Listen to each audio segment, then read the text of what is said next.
जय हिंद। आइए आज हम लोग बात करेंगे कि फिजिक्स के टॉपिक के बारे में कि फिजिक्स क्या होता है और फिजिक्स के अंदर हम किन सारी टॉपिकों की चर्चा करते हैं, किन सारी विषयों की बात करते हैं। तो सबसे पहले आप ये जानिए कि फिजिक्स अर्थात भौतिकी होता क्या है। तो फिजिक्स एक वो सब्जेक्ट होता है जिसमें हम प्रकृति या प्राकृतिक से संबंधित विभिन्न सारी घटनाओं के बारे में अध्ययन करते हैं। प्रकृति और प्राकृतिक संबंधी विभिन्न सारी घटनाओं के बारे में अध्ययन करते हैं, उसी को हम फिजिक्स कहते हैं, उसी को हम भौतिकी कहते हैं। और अमूमन किसी भी चीज को जो नापा जाता है, यानी कि फिजिक्स में अमूमन बहुत सारी चीज को मापा जाता है, बहुत सारी चीजों को नापा जाता है। तो ये नापने की जो प्रणाली है वह नापने की मूलतः 4 प्रणाली होते हैं। कितने प्रणाली? नापने की मूलतः यानी मापने की कुलतः 4 प्रणाली होते हैं। तो आप सुने होंगे कि जैसे दुकान पे घर बनाने के टाइम आप छड़ लाने जाते होंगे तो छड़ अमूमन लंबाई में देता है या फीट में देता है। जैसे कपड़ा लाने जाते होंगे दुकान पर तो कपड़ा मीटर में नाप के देता है। अमूमन जैसे मोबाइल कैसे इंच में मापा जाता है। तो ये सारी जो माप की प्रक्रिया है, ये माप की प्रक्रिया जो अमूमतः मापा जाता है वह एक फिजिक्स के अंदर ही अध्ययन किया जाता है उन सारी टॉपिकों के बारे में। तो अमूमन जिस चीज को मापा जाता है वही फिजिक्स का अध्ययन है, वही फिजिक्स का मतलब स्टडी है। तो आइए, नापने की जो प्रणाली है वो टोटल 4 प्रणाली होते हैं। पहला प्रणाली होता है एफपीएस, यानी कि इसका फुल फॉर्म होता है foot pound second system. Foot pound second system यानी कहने का मतलब हुआ कि यह पद्धति जो है सबसे पहले ब्रिटेन वालों ने, किसने? ब्रिटेन वालों ने लाया था, इसलिए हम इसे ब्रिटिश पद्धति कहते हैं। इसलिए इसे क्या कहते हैं? ब्रिटिश पद्धति कहते हैं। फिर से समझिए, सबसे पहले एफपीएस पद्धति आया। एफपीएस यानी फुट पाउंड सेकेंड सिस्टम, यानी कहने का मतलब हुआ कि लंबाई को हम फुट में मापते हैं, सेकंड को यानी कि समय को, सॉरी मास को यानी कि वजन को, द्रव्यमान को हम पाउंड में मापते हैं और समय को हम सेकंड में मापते हैं। तो यह पद्धति जो है, यह पद्धति सबसे पहले ब्रिटेन वालों ने लाया था, इसीलिए हम इसे कौन सी पद्धति कहते हैं? ब्रिटिश पद्धति कहते हैं। और आइए अगला मात्रक जो यानी अगला पद्धति जो है वह अगला पद्धति है सीजीएस मात्रक, सेंटीग्राम सेकेंड सिस्टम। यानी कहने का मतलब हुआ कि इसे फ्रेंच के यानी फ्रांस के व्यक्ति ने, फ्रांस के लोगों ने लाया था, इसलिए हम इसे फ्रेंच पद्धति कहते हैं। और इसे एक दूसरी भाषा के नाम से भी जाना जाता है जिसे मीट्रिक पद्धति कहते हैं। कौन सी पद्धति कहते हैं? मीट्रिक पद्धति कहते हैं। इसके अंदर क्या होता है कि लंबाई को सेंटीमीटर में, लंबाई को सेंटीमीटर में, वजन यानी द्रव्यमान को ग्राम में और समय को सेकंड में मापा जाता है। कौन सी पद्धति में? फ्रेंच पद्धति में। लेकिन इससे पहले आपने देखा कि लंबाई को यहां फुट में, यानी कि वजन को पाउंड में और सेकंड समय को सेकंड में। ये पाउंड क्या होता है अभी अगले वीडियो में हम बात करेंगे कि पाउंड क्या होता है। जैसे अमूमन सुने होंगे कि जैसे आर्मी या बिहार पुलिस या दरोगा का जो फिजिकल टेस्ट होता है यानी कि फिजिकल ट्रेनिंग होता है, तो आप सुने होंगे कि 10 पाउंड या 5 पाउंड का गोला फेंकाया जाता है, यानी कि गोला को मतलब टर्न किया जाता है। तो पाउंड यही होता है। उसके बाद सीजीएस समझ गए कि सीजीएस एक फ्रांस के लोगों ने लाया था, इसीलिए हम फ्रेंच पद्धति कहते हैं। और इसका दूसरा भाषा एक मीट्रिक पद्धति भी है। आइए अगला, जब धीरे धीरे समय का विकास होता गया, धीरे धीरे समय बढ़ता गया, तो व्यवसायिक मतलब व्यवसाय करने वाले जो भी लोग थे या व्यवसायिक पद्धति के जो भी थे, उसे क्या हो रहा था कि इन दोनों प्रणालियों में बहुत सारी दिक्कतें हो रही थी, बहुत सारी परेशानियां हो रही थी। इसीलिए व्यावसायिक पद्धति के तहत एक नई प्रणाली की आगमन हुआ जिसे हम कहते हैं एमकेएस सिस्टम, यानी कि metre kilogram second system. Metre kilogram second system. तो इसमें हम क्या करते हैं? लंबाई को मीटर में मापते हैं। लंबाई को किस में मापते हैं? मीटर में, और वजन को किस में मापते हैं, किलोग्राम में मापते हैं, और समय को तो सेकंड में मापते ही हैं। इसलिए यह व्यावसायिक मात्रक इसे व्यावसायिक मात्रक के नाम से जाना जाता है। और इसका दूसरा भाषा है एक मीट्रिक पद्धति। कौन सी पद्धति, मीट्रिक पद्धति। तो आप इस तीनों को समझ पाए कि एफपीएस सिस्टम, सीजीएस सिस्टम और एमकेएस सिस्टम क्या होता है। फिर से समझिए, एफपीएस सिस्टम सबसे पहले ब्रिटेन वासियों ने लाया था, इसीलिए हम ब्रिटिश पद्धति कहते हैं। इसके अंतर्गत लंबाई को फुट में, वजन को पाउंड में, समय को सेकंड में मापते हैं। उसके बाद सीजीएस मात्रक आया जिसे हम फ्रेंच पद्धति कहते हैं, और फ्रेंच पद्धति का दूसरा नाम मीट्रिक पद्धति है। और इसमें हम क्या करते हैं कि लंबाई को सेंटीग्राम में, वजन को ग्राम में, और समय को सेकंड में मापते हैं। अगला आया एमकेएस सिस्टम। एमकेएस सिस्टम को हम व्यावसायिक पद्धति या दूसरा भाषा मीट्रिक पद्धति के नाम से जानते हैं। और इसके अंतर्गत हम मीटर, लंबाई को मीटर में, किलोग्राम, वजन को किलोग्राम में, और समय को सेकंड में मापते हैं। लेकिन जब यह तीनों प्रणाली की खोज हो चुकी थी, तो धीरे धीरे जब समय का विकास होता गया, बहुत सारी चीज की नई नई खोजें होती गई, बहुत सारी चीजें की मतलब मांग बढ़ने लगी, बहुत सारी नया नया टेक्नोलॉजी आ गया, तो इस तीन पद्धति से काम नहीं चल रहा था हमारे साइंटिस्ट को, यानी एफपीएस, सीजीएस और एमकेएस, इस तीनों पद्धति से काम क्या हो रहा था, नहीं चल रहा था। तो इसीलिए इसका एक अपडेट वर्जन आया, किसका, एमकेएस पद्धति का। किसका, एमकेएस पद्धति को अपडेट किया गया, यानी कि किसी भी चीज को अपडेट किया जाता है। जैसे आप मोबाइल फोन यूज करते हैं, तो आप देखते होंगे कि आपका मोबाइल फोन में 1 महीना या 15 या 20 रोज के अंतर्गत आपका वह सॉफ्टवेयर अपलोड ऑटोमेटिक मांग रहा होता है, या आपके अंदर में जितने भी आप ऐप यूज करते हैं, अमूमन वह 5 दिन पे या 2 दिन पे आपको अपडेट करना होता है। समझ गए ना। तो उसी तरह अपडेट किसी भी चीज का बहुत ही जरूरी है। तो इसलिए यह एमकेएस पद्धति को अपडेट किया गया, और अपडेट करने के बाद एक नई सी प्रणाली की खोज हुई जिसे हम जानते हैं एसआई यूनिट। एसआई यूनिट, और यह एक अपडेटेड वर्जन है किसका, एमकेएस का, यानी कि मीटर किलोग्राम सेकेंड सिस्टम का, यानी व्यावसायिक या मीट्रिक पद्धति का। तो इतना बात आप समझ गए।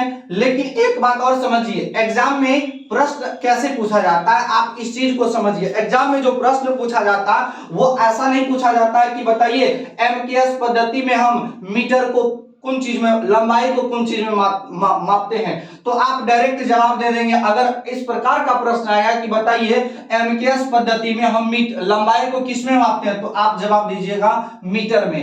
अगर प्रश्न आएगा कि बताइए सीजीएस प्रणाली में वजन को यानी द्रव्यमान को किस में मापते हैं, तो आपका जवाब होगा किलोग्राम। लेकिन एग्जाम में प्रश्न ऐसे नहीं आता। एग्जाम में प्रश्न ऐसे आता है कि बताइए ब्रिटिश प्रणाली में लंबाई को किस में मापते हैं, तो बताइए यह कौन सी प्रणाली है, ब्रिटिश प्रणाली। ब्रिटिश प्रणाली में लंबाई को किस में मापते हैं, फुट में मापते हैं। अगर प्रश्न आएगा बताइए मीट्रिक पद्धति, देखिए ये दोनों में बहुत अंतर है, ये है मीट्रिक पद्धति और ये है मीट्रिक पद्धति। तो आप शब्द पर ध्यान देंगे, जैसे ही कहेगा मीट्रिक पद्धति वैसे क्या आएगा, सीजीएस सिस्टम, और जैसे कहेगा मीट्रिक पद्धति वैसे आएगा एमकेएस सिस्टम। तो आपका प्रश्न होगा कि बताइए मीट्रिक पद्धति में लंबाई को किस में मापते हैं, तो देखिए मीट्रिक पद्धति में किसके लंबाई को किस में मापते हैं, सेंटीग्राम में। प्रश्न होगा कि बताइए मीट्रिक पद्धति में हम समय को किस में मापते हैं, सेकंड में। लेकिन आप एक बात यहां गौर से देखिए कि एक बार यह प्रश्न भी पूछा गया था कि बताइए वह कौन सी भौतिक राशि है जिसका सभी प्रणालियों में एक समान राशि होता है। तो आप देखिए यहां पे ब्रिटिश पद्धति में भी समय का मात्रक सेकंड है, और यहां पे देखिए फ्रेंच पद्धति यानी मीट्रिक पद्धति में भी समय का मात्रक सेकंड है, और यहां पे देखिए मीट्रिक पद्धति में भी समय का मात्रक क्या है, सेकंड है। यानी कि सेकंड वो भौतिक राशि है जो सभी प्रणालियों में क्या होता है, इक्वल होता है, यानी बराबर होता है। यहां तक आप समझ पाए, और यहां में समझ पाए कि एसआई यूनिट जो है वो अपडेटेड वर्जन किसका है, एमकेएस का। अब यानी एसआई यूनिट के अंतर्गत जो हो वो पहले से एमकेएस में तो 3 ऑलरेडी था ही, जैसे एमकेएस लंबाई को मीटर में माप रहे थे, द्रव्यमान को किलोग्राम में माप रहे थे, और समय को सेकंड में माप रहे थे। लेकिन होता क्या गया कि जब अपडेट करके एसआई पद्धति लाया गया, एसआई यूनिट लाया गया, तो इसके अंतर्गत 4 भौतिक राशि को और ऐड किया गया। इसमें किसके, कितने? 4 भौतिक राशि को। तो आइए हम उस 4 भौतिक राशि के बारे में चर्चा करते हैं।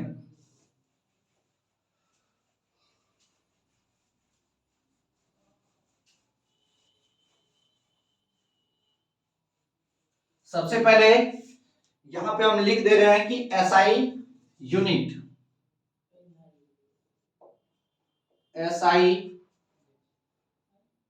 यूनिट।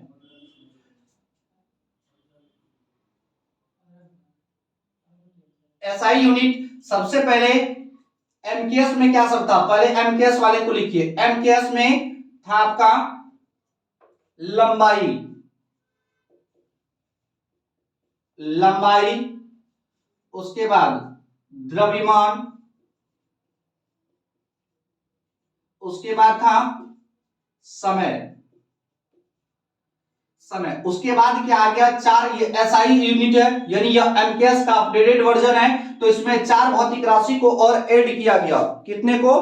4 भौतिक राशि को और ऐड किया गया, जिसमें 3 आप देख लिए, ये 3 तो एमकेएस का ही है, यानी कि व्यावसायिक मात्रक का ही है। और अलग से आया धारा, उसके बाद तापमान, तापमान, उसके बाद आया ज्योति तीव्रता, ज्योति तीव्रता, उसके बाद आया पदार्थ की मात्रा, पदार्थ की मात्रा। तो आप देखिए कि ये सबसे पहले एमकेएस में पहले ये 3 थी, लंबाई, द्रव्यमान, समय, लेकिन उसके बाद एसआई एमकेएस को अपडेट करके यह लाया गया धारा, तापमान, ज्योति तीव्रता और पदार्थ की मात्रा। तो देखिए अमूमन एक चीज को समझिए कि अगर हम किसी भी चीज को रख करके उसको चारों मतलब उसको दोनों बगल से दीवार से घेर देते हैं तो उसी को हम मूलतः विमा कहा जाता है। जैसे मान लीजिए यह है एल यानी लंबाई, अगर इसे हम दोनों साइड से इस प्रकार से घेर दें यानी कि दीवार लगा दें तो इसी को हम कहते हैं विमा, इसी को क्या कहा जाता है? विमा। लेकिन अगर डायरेक्ट एल लिखे तो हम इसे कह सकते हैं कि ये लंबाई का सिंबल है, ये लंबाई का क्या है? सिंबल है। लेकिन अगर उसी एल में दोनों तरफ से मतलब घेर दे उसको दीवार से तो उसको हम क्या कहते हैं? विमा कहते हैं। तो आइए जैसे आप समझ पा रहे हैं कि लंबाई की विमा होती है एल, लंबाई की विमा क्या होती है? एल। द्रव्यमान का विमा होता है, द्रव्यमान का विमा होता है के, एम, द्रव्यमान का विमा एम। समय का विमा होता है टी, धारा का विमा होता है ए, तापमान का विमा होता है थीटा, और इसका एक और विमा होता है जिसे हम के से दिखाते हैं। किसे? के से। ज्योति तीव्रता का विमा होता है सी। क्या होता है? सी। और पदार्थ की मात्रा का इसका कोई विमा नहीं होता क्योंकि यह केमिस्ट्री का पार्ट है। और अमूमन हम इसे फिजिक्स में इसलिए रखे हैं क्योंकि नापने की जो प्रणाली है वह सर्वप्रथम फिजिक्स से ही स्टार्ट होता है। तो आप इतना समझ पाए कि लंबाई की विमा एल, द्रव्यमान की विमा एम, समय का विमा टी, धारा का ए, तापमान का केल्विन यानी थीटा, ज्योति तीव्रता का सी, पदार्थ की मात्रा का विमा नहीं होता। और उसके बाद जो होता है, हम विमा समझ गए सभी का। उसके बाद आइए हम देखते हैं कि लंबाई का सिंबल क्या होता है, यानी कि लंबाई।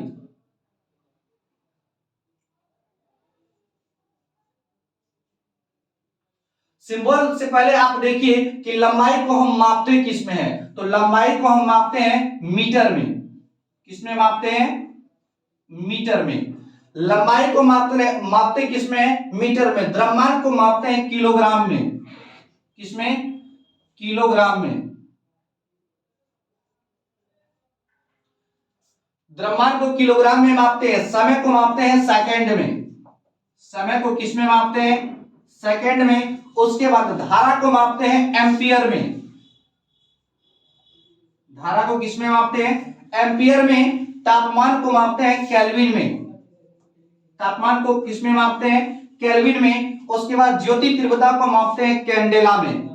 किसमें? कैंडेला में। बाहर में बोलिए, उसको आवाज नहीं करनी। पदार्थ की मात्रा को मापते हैं हम मोल में।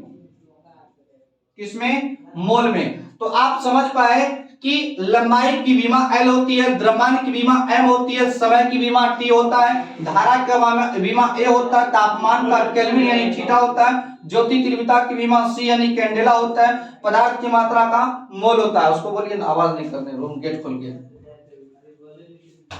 उसके बाद आप समझ पाए कि लंबाई को मीटर में मापते हैं और द्रव्यमान को किलोग्राम में मापते हैं, समय को सेकंड में मापते हैं और धारा को एम्पियर में, तापमान को केल्विन में, ज्योति तीव्रता को कैंडेला में और पदार्थ की मात्रा को मोल में। किसमें? मोल में मापते हैं। आइए उसके बाद समझते हैं कि मीटर का जो सिंबल होता है वो m होता है।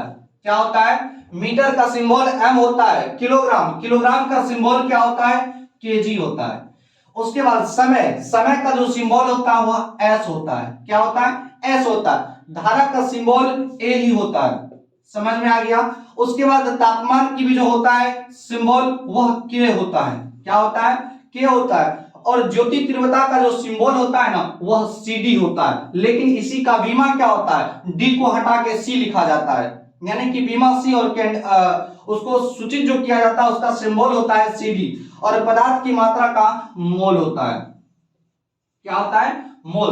तो आप इतनी सारी बातों को, टॉपिक को समझ पाए कि सबसे पहले यह एमकेएस यानी एसआई पद्धति क्या है। एमकेएस पद्धति एक एसआई यूनिट एक एमकेएस पद्धति का अपडेटेड वर्जन है और एमकेएस को ही अपडेट करके हम एसआई यूनिट को लाए और इस एसआई यूनिट के अंदर इस 7 भौतिक राशि को जानते हैं। जैसे लंबाई की विमा क्या होती है? एल। इसको मापते हैं किसमें?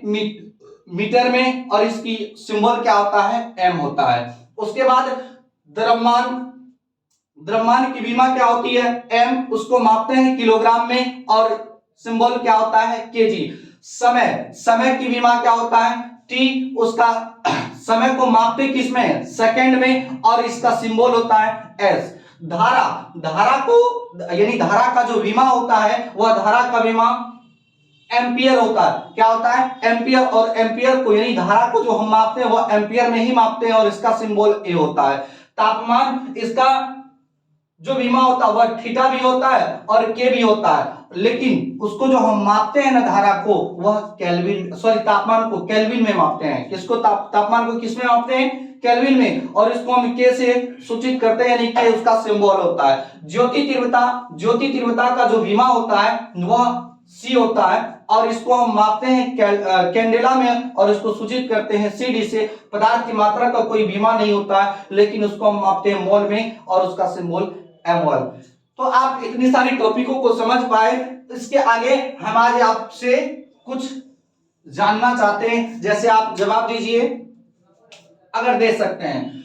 सबसे पहले आप ये समझिए, अगर आप ये 7 भौतिक राशि आपके माइंड में एक अच्छा तरीका से सेट हो जाता है तो ये एक ऐसा चैप्टर है यूनिट। इस चैप्टर का नाम है यूनिट एंड डायमेंशन। इस चैप्टर का नाम क्या है? Unit and dimension. Unit and dimension, मात्रक और विमा। इस चैप्टर का नाम है यूनिट एंड डायमेंशन, मात्रक और विमा। अगर ये 7 भौतिक राशि और ये चैप्टर एक ऐसा चैप्टर है फिजिक्स का, इस चैप्टर में पूरे फिजिक्स का एक निचोड़ इसमें दिया हुआ रहता है, यानी कि आपको इस चैप्टर के अंतर्गत फिजिक्स में जितने सारी चैप्टर है उन सारी टॉपिकों से मुलाकात एक एक झलक होगी। किस चैप्टर में? इस चैप्टर में। इसलिए उसमें भी अगर आपके पास ये 7 भौतिक राशि, लंबाई, द्रव्यमान, समय, धारा, तापमान, ज्योति तीव्रता, पदार्थ की मात्रा, इन सारी 7 भौतिक राशि का अगर आपको मात्रक पता है, अगर आपको विमा पता है, अगर इसे सूचित करने वाली संख्या पता है, तो आप अमूमन लगभग 95% सभी सूत्रों का, यानी फिजिक्स में जितना भी फार्मूला है सभी फार्मूला का आप 2 चीज निकाल सकते हैं, पहला यूनिट और दूसरा डायमेंशन। पहला यूनिट और दूसरा डायमेंशन, यानी कि अगर आपके पास इन 7 भौतिक राशियों का कॉन्सेप्ट पता है, अगर ये 7 भौतिक राशि आपको याद है, तो आप फिजिक्स में लगभग 95% फार्मूले को आप अपने कॉपी के मतलब आप अपने माइंड के माध्यम से लगभग उसका मात्रक और विमा निकाल सकते हैं। तो हम आपके सामने कुछ निकाल के दिखाना चाहते हैं, जैसे चाल, चाल बराबर क्या होता है, दूरी बटा समय, दूरी बटा समय। तो अब देखिए किसी भी चीज का, किसी भी फॉर्मूला का पहले यूनिट निकाला जाता है। आप इस बात को याद रखिए, किसी भी चीज का पहले क्या निकाला जाता है, यूनिट यानी मात्रक निकाला जाता है, उसके बाद उसका फॉर्मूला डायमेंशन निकाला जाता है। तो सबसे पहले यहाँ पे यूनिट निकालने का आप तरीका देखिए। सबसे पहले आप फॉर्मूला आपके पास आपके सामने है, चाल बराबर दूरी बटा समय। तो सबसे पहले आप समझिए कि दूरी को हम मापते किसमें है, किसमें मापते हैं, मीटर में मापते हैं। किसमें मापते हैं, मीटर में। चलिए समय को किसमें मापते हैं, देखिए यहाँ पे समय को, समय किसमें मापते हैं, सेकंड में। तो हम यहाँ पे लिखेंगे सेकंड। अब देखिए यहाँ पे होता क्या है कि जब किसी भी चीज में आप मैथ्स पे पढ़े होंगे कि 5/7 यानी कि अमूमन अगर x/5 लिखा हुआ है, x बटा क्या लिखा हुआ है, 5, तो आप ऐसे इसको ऐसे लिख सकते हैं x × 5। तो उसी तरह हम यह नीचे वाले पार्ट को अगर ऊपर ले जाएंगे तो हम यहाँ पे लिख देते हैं मीटर पर सेकेंड, मीटर पर सेकेंड। सॉरी ये कॉन्सेप्ट यहां नहीं लगेगा, मिस्टेक हो गया, ये कॉन्सेप्ट यहां नहीं लगेगा। अब यहां पे देखिए ये चाल का जो मात्रक होता है वह मीटर पर सेकेंड, यह क्या हो गया आपको, यूनिट हो गया। क्या हो गया, यूनिट यानी मात्रक हो गया। अब इसके बाद हम विमा निकालते हैं। तो विमा कैसे निकालेंगे, जैसे आपको आपके पास यूनिट निकल के आया मीटर पर सेकेंड। तो सबसे पहले देखिए मीटर की विमा क्या होती है, यहां पे आइए, मीटर, मीटर किधर है, मीटर, मीटर की विमा क्या होती है, एल। तो आप यहां पे लिखिए एल, क्या लिखिए, एल। अब देखिए सेकंड की विमा क्या होती है, समय है, यानी सेकंड की विमा क्या होती है, टी। तो आप नीचे में लिखिए टी, एल बटे टी। यानी कि अब यहाँ पे ये कॉन्सेप्ट लगेगा कि अगर कहीं आप मैथ्स में पढ़े होंगे कि अगर x/4 लिखते हैं या x/7 लिखते हैं और इसको अगर सीधा करके लिखना है तो आपको लिखना होता है x⁻⁷। अगर आप लिखते हैं 1/x/3 तो अगर इसको सीधा करके लिखते हैं तो x⁻3। तो अब इसी यहाँ वही कॉन्सेप्ट यहाँ लगेगा कि विमा कहता है कि हम नीचे में रहना पसंद नहीं करते हैं, नीचे में रहना पसंद नहीं करते, इसको ऊपर ले जाना होता है। तो जब ऊपर ले जाएंगे तो ये हो जाएगा LT इनवर्स, LT इनवर्स। ये हो गया आपका डायमेंशन, क्या हो गया, डायमेंशन यानी विमा। यानी कि चाल निकालने के लिए आपको क्या करना होता है, इसका सहारा लेना होता है, और विमा निकालने के लिए भी इसका सहारा लेना होता है। इसलिए आप इस सातों भौतिक राशि को अच्छे से समझ पाए होंगे। तो हम आज का वीडियो यहीं तक रहने देते हैं, मिलेंगे नेक्स्ट टॉपिकों के साथ अगले वीडियो में, तब तक के लिए जय हिंद।